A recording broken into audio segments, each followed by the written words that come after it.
Hey friends, welcome back to Bipolar and Thriving. Today I'm going to share a strategy that saved me from making costly mistakes when my emotions are too loud. I call it the wait it out strategy. It's a decision-making rule I use to pause, let the storm settle, and only act when my mind is clear. If you've ever regretted a big decision made in the heat of emotion, this one's for you.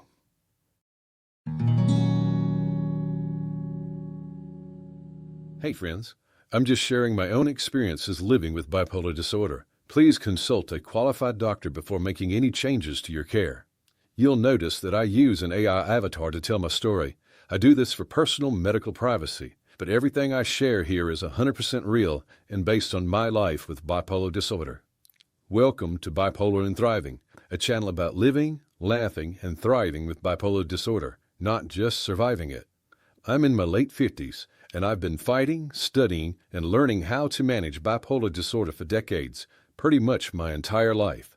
I'm not a doctor or a mental health professional, but I hope my lifelong experience gives some credibility to what I share here. Living with ultra-rapid cycling bipolar disorder, emotions don't arrive gently.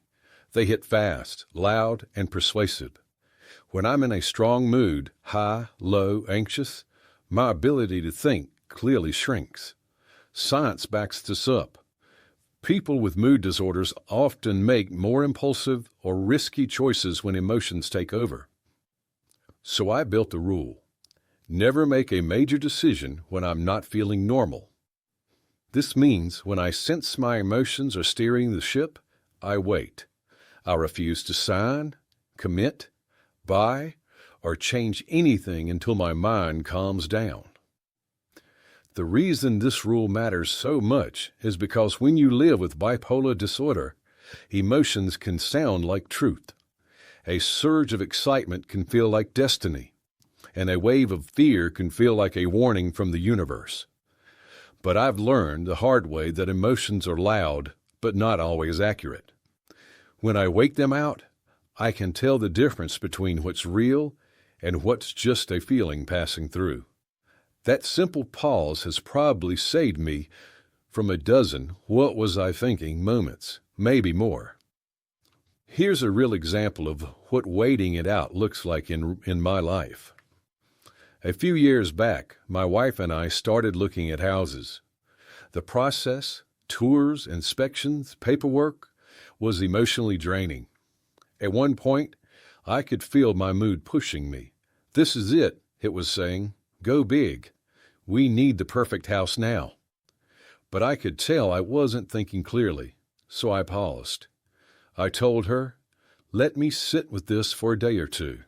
I need to make sure I'm thinking straight."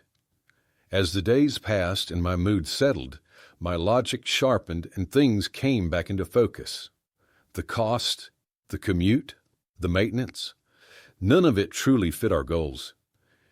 When I revisit the decision calmly, it was obvious.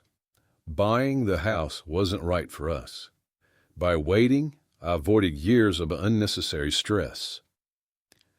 I've also used this same rule for smaller decisions, like when I'm scrolling online and suddenly feel like I have to buy something, a new gadget, some gear I'll never use.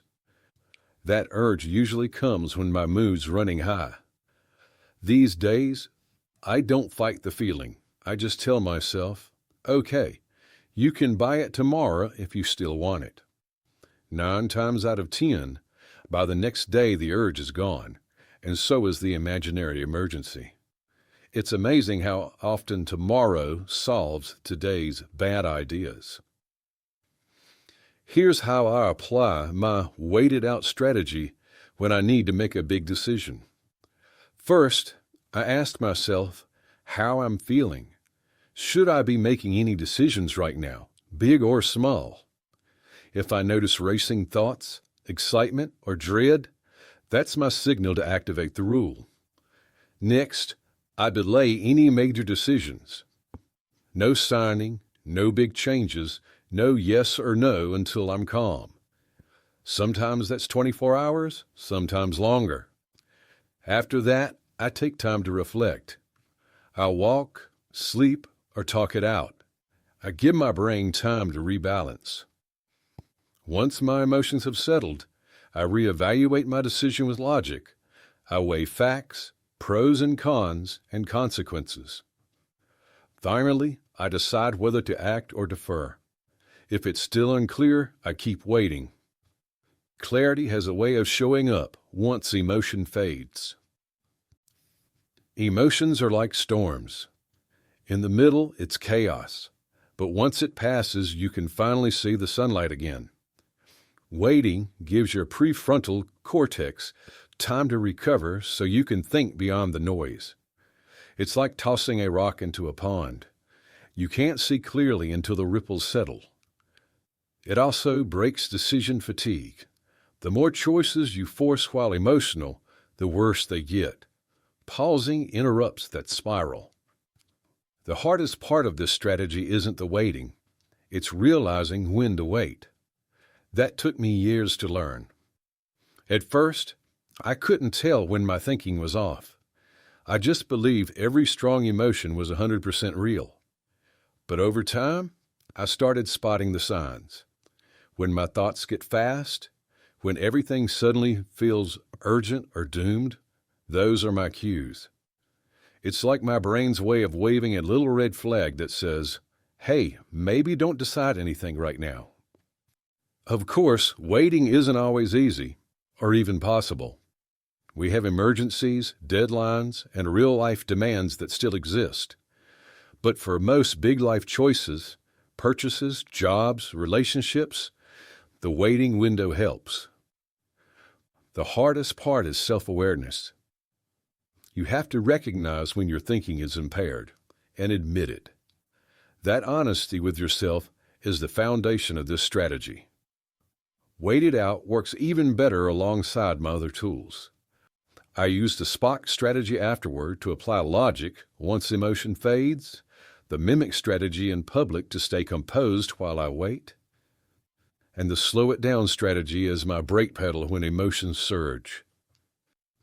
Together, they form a complete toolkit for navigating mood swings and decision stress. I cover all these strategies in my other videos. You can find a link to the playlist in the description. Waiting can feel like doing nothing, but it's actually strength. It means you trust yourself enough not to react impulsively. Just be careful not to drift into overwaiting, that perfectionist trap where you keep postponing forever. Be mindful not to fall into analysis paralysis. Waiting should be intentional, not avoidance. And remember, emotions you suppress will still need release later, so plan time to decompress. What I love about this strategy is that it gives me back control. Even when my emotions are unpredictable, I still get to decide when and how I act. And that's a kind of peace that's worth waiting for. The waited out strategy isn't about hesitation, it's about clarity. When bipolar disorder whispers chaos, waiting gives logic a chance to speak up. Use it, trust it, and don't rush your most important decisions. Take the time to make good, healthy, and smart choices, and remind yourself that slowing down isn't weakness, it's wisdom. If you want more bipolar success strategies, please like and subscribe. Also, be sure to drop a comment and share what helps you through tough days. What strategies do you use that have proven to be effective? Your story might be exactly what someone else needs to hear. I think it's really important for us to hear from one another. It's a great form of support. And be sure to check out the mental health resource links in the description below if you need more help. See my next strategy, story, or helpful insight in the next video. And remember, it's going to be okay. Have a great day.